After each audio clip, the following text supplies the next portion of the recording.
This photograph of world leaders from the G7 summit kind of captures the mood of how it went. The guy in the White House showed up late, left early, slammed our allies, and refused to sign a joint agreement that his own people helped to write. So the question is, why go? I mean, we pay for the fuel and everything, but, you know, if you're not going to do anything, why did you go? Well, on State of the Union with Jake Tapper, Kudlow, who is his advisor and was working on this for so long, said that Trump did attend in good faith, but that after Justin Trudeau said that he was insulted by some of the things that the president said, that in reaction to that statement, that Trump then sort of started tweeting out, you know, all these things and disparaging statements against our allies. I fear that we have a president that is so temperamental, that can't seem to control himself, that true diplomacy, he's probably incapable of doing. I mean, why would you throw all that work away because you're reacting to something that someone says? Well, I was really troubled by some of the things that his advisor said and that he said yesterday. We called the Prime Minister of Canada, the United States, the President of the United States, his advisors called him weak, dishonest, a backstabber. I mean, just, you know, the most... Oh, and that there was a special place in hell for Justin Trudeau. I thought that was just so personal, ad hominem attacks against the Prime Minister of our neighbor. I mean, we're not talking Gaddafi or Castro or Ortega. We are talking Canada. Well, and I think it gets really weedsy when you get into the economics of the tariffs, because I tried to look into it to see, was there a point? Are we getting, as Trump would say, screwed by something? So I tried to look in. The problem here, for me, the biggest problem was the optics. So you have him going to this summit and pretty much flipping a middle finger to many allies that we had, trade things. Then he says, why isn't Russia here? And then he flies to meet with Kim Jong-un. So you look at all of this, and even if there was a point, a campaign promise buried in there, very hard to see when the optics of all of this end up looking like he's forgotten where we're supposed to hold hands. He started punching. So... Yeah, I mean, I was actually messaging our executive producer yesterday because I have been so upset, deeply upset over the idea that we would possibly let Russia back into the G8, G7. I think people need to understand that in 2014, when Russia annexed Crimea, which is part of the Ukraine, it was the first time, it was the first violation of a European country's border since World War II. And they are using, Putin is using aggression as a bloodlust for the Soviet Union. He is going to try and expand into Europe in every way possible and undermine democracy. And we as Americans in the G7, we with our allies, Canada, France, Germany, Italy, Japan, United Kingdom, the point of this is that we do not agree. We do not stand for tyranny, for dictatorship, for killing journalists, for killing people who speak out. And I implore everyone, because I think we need a little history lesson, maybe our president does too, in 2014 to look at the opposition protests in 2014 in Kiev. Ukraine does not want to be part of Putin's regime. They want freedom. They want democracy. So do we as Americans, do we still believe in freedom and democracy in Europe? Or do we believe in tyranny and dictatorships where you can just kill people at any moment? And for me, I'm not seeing a lot of leadership in the Republican Party, and I don't know when I came from Mr. Gorbachev, tear down this wall, to now this acceptance of dictatorship. And I will say, Ben Sass said, Putin is not our friend, and he's not the president's buddy. He's a thug using Soviet-style aggression to wage a shadow war against America, and our leaders should act like it. Well, and 2014, he said, I will not do this. I will not violate international law and go into Crimea. Why invite him to any agreement? Because you can't trust him. He promises, he signs in addition to the Crimea, I read something that your dad said? Yeah. To our allies, bipartisan majorities of Americans remain pro-free trade, pro-globalization, and supportive of alliances. Alliances. 70 years of shared values. Americans stand with you, even if our president doesn't. And you see, I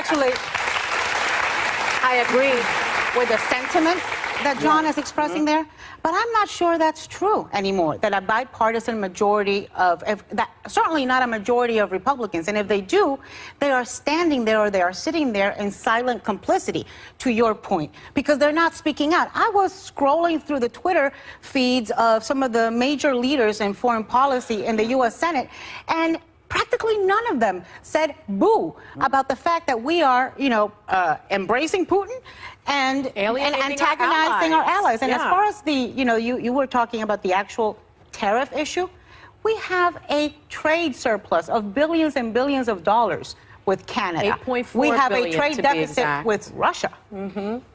Yeah, it's bizarre to me because, again, and I think, Anna, you and I mean, when you are raised and bred on a certain set of values that you commit to and love, and it is the way that I view the world. I believe in freedom on a very basic level. I believe in freedom internationally. And the fact that we would somehow be okay or even insinuate that we are not going to be pro-democracy in Europe because we have some kind of pact or Trump has some kind of deal with Putin, it is a bizarro universe for me to live in. And it is petrifying going forward in our role globally and what it means for the expansion. Putin is getting everything he wants. He's probably laughing his face off, and he's getting more and more powerful. And why did we even engage in the Cold War? It's closer to home than democracy in Crimea. Yes. It's democracy in the United States. He hacked our elections.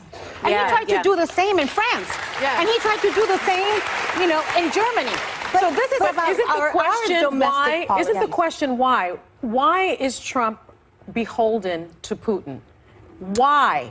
That's the question that we all need to be asking ourselves. I agree with that, but I also think that we can't.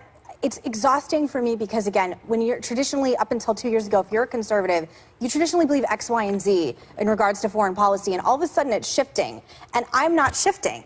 So when we sit here as the Republicans on the table, I can't change the worldview I was raised on and I believe in. But you know what? Many folks in your party seem to be able to, and that's the question you both are asking. Foreign policy, and it is, family values. and it is a very important question. This is not going anywhere because the bigger picture is what does it mean for us as a nation and who we think we are, as opposed to who we are now being told we are. We're going to keep talking about it. We'll be right back. So, you know who said that he may pardon boxing champ Muhammad Ali, who actually doesn't need a pardon because his conviction for refusing to serve in Vietnam was overturned in 1971 when the courts upheld that he was a conscientious objector based on his religious beliefs. Now, Ali's ex-wife suggested that he pardon the NFL players who are kneeling instead, since they are very much acting in the same spirit of Ali. But, I mean, we say this often. We sort of half-jokingly say, maybe he's got to read the history, or maybe he should know the history. Is it getting to be like, read the history? Is it now no longer like friendly and sweet? Is it now, hey, do your job? Well, we've often said that this pardon power, he considers it his superpower, right? He goes like this and somebody is pardoned. And so he likes to do it without using the office of pardon. He likes to do it without looking through the history, without using his advisors. And so I think it kind of popped up in his head like, wow, I also pardoned the other boxer, Jack Johnson. So let me pardon Ali too. I'll get some good press. And I think that's how he sort of runs this country, kind of by the seat of his pants. Well, and the that's hypocrisy. He avoided wars and drafts and service because of bone spurs. The 5-time tournament. Muhammad Ali at least had a conscientious reason that he had thought through as to why he wasn't going to. Well, but in addition to reading history, he might want to read the obituaries. It'd be nice if he was going to pardon somebody that was alive. I kind of feel like, Trump has realized that this is something he can do all by himself, which is not many things a president can do, and he's become the Oprah of pardons. You get a pardon, you get a pardon. Everybody in the audience gets a pardon. He likes that. He likes it's led to some insanity. There is some. Cable news has become the place where people go and plead their case for whatever. It's like the public square. It's insane. Well, somebody wrote, I guess, in some Chicago paper that this is his way of trying to hook black people in. Maybe. Because he's that was the Detroit. Because he's pardoned some black people. It's kind of like putting Ben Carson in charge of housing because he passed a housing project once. It's like, it's kind of odd, but I think that, things that would, I don't know, maybe make black people happier than, I don't know, these pardons is maybe some insight as to how education should actually be run and putting someone in charge that would actually make education better. Or, you know, or dealing with police brutality, perhaps? Well, that would be. Or even prison reform. You know, but he is going forward with prison reform. I mean, I think Jared Kushner, even Van Jones himself, I believe, met with Jared Kushner, and obviously with the pardoning of Alice Marie Johnson. I don't think any issue, by the way, I take such offense at the idea that any issue was I hate identity politics in general, as you know. I don't think anyone is sort of dumb enough to be like, well, you pardoned Jack Johnson, so we're cool now, and I don't have any other issues with anything else. But I will say, if he takes on any issues, specifically like prison reform, it will be interesting to see if anyone responds in any way, because it's not, it's really not the issue I thought he would be tackling at this point. But it is an issue where he can get some traction, I'm sure he believes. And perhaps no, I won't even make the joke. I don't even want to do it. Prison reform, justice reform is actually one where there is bipartisan agreement. There It's one in Congress. Yes. One where there could actually be action taken and something done. Well, let's and I see. think Alice Johnson, you know, her case highlighted for so many people just the injustice, and it is something that predominantly affects minority communities. Yes, there are people in jail for most or rest of their lives because of first offenses, nonviolence, and you know, it's something that should be addressed. Yes, it should be addressed, and if he actually does it, that would be wonderful. But that's not a hook to get black folks behind you. I'm just saying. That was my point, is that's not what it's going to take. It's going to take a little more than that. But if you can help fix this, actually, it's going to be Jared, so why am I talking to you? We'll be right back. Last night were the Tony Awards, and one of the biggest rounds of applause came when Robert De Niro, went off script and made a 2-word critique of the guy in the White House. Take a look.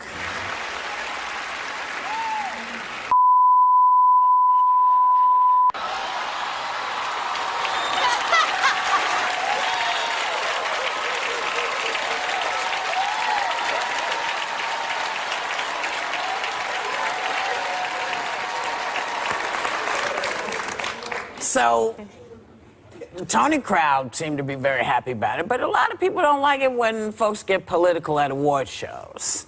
You see, I thought that crowd was just full of Canadians. I laughed at the joke Josh Groban made after that. He and Sarah Bareilles, who were hosting, came out in opposite the outfits of the other person, and he said, after De Niro, CBS told us to do something drastic. I didn't care for the choice of language. I know it was bleeped out, but once I heard about it, I don't know, I thought it was a bit crass. But people are feeling strongly about politics today, you know, and I think rightfully so. And if that is the way De Niro chose to express that, and that is the way the crowd chose to receive it. I mean, this is still America. You get to say what you want to say. It's, you know, it's constitutional. And so I appreciate it that he felt strongly enough to make that statement.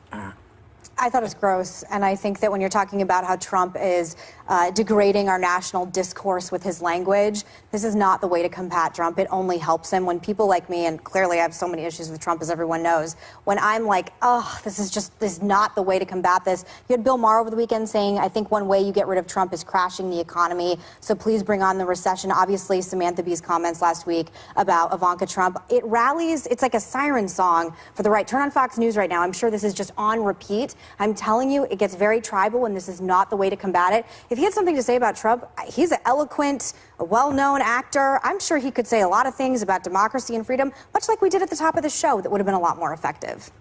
All right.